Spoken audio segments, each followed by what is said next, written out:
Pound v US dollar, GBP advances as Fed hikes rates, but remains unimpressed by Trump. The pound is currently at around $1.343 against the US dollar, up 0.19% from this morning's starting levels. Following a two-day meeting, the FOMC voted yesterday to raise U.S. interest rates from 1.25% to 1.5%, delivering on its promise to hike rates 3 times in 2017. However, with the move having been widely predicted for months and already priced in by investors, the announcement failed to provide any lift for the U.S. dollar. The Fed's monetary policy outlook for 2018 also provided little in the way of surprises, as the U.S. Central Bank projected that there would be another 3 rates over the next 12 months.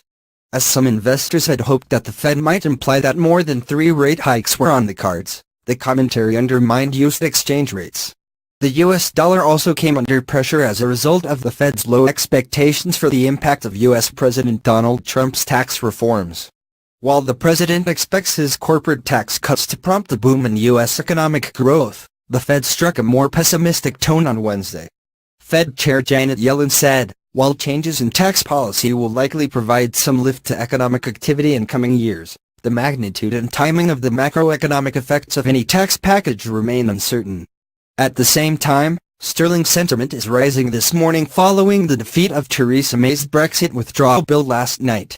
A rebellion of 11 Conservative MPs backed a Labour amendment to the bill on Wednesday evening, which will ensure that Parliament will be granted a meaningful vote on the final terms of any Brexit deal.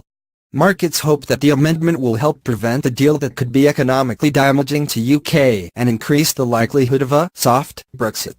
Looking ahead, the GBP/USD exchange rate may be forced to retreat later today as the Bank of England, BO, delivers its final rate decision of the year. Economists forecast that the BO is likely to remain dovish on the prospects of a rate hike in 2018, disappointing those investors who hoped that the continued uptick in inflation and progress in Brexit talks may have prompted a more hawkish response from the bank. Meanwhile, the U.S. dollar may attempt to claw back some of its losses this afternoon with the publication of the latest U.S. retail sales figures, with analysts predicting that sales growth will have risen in November.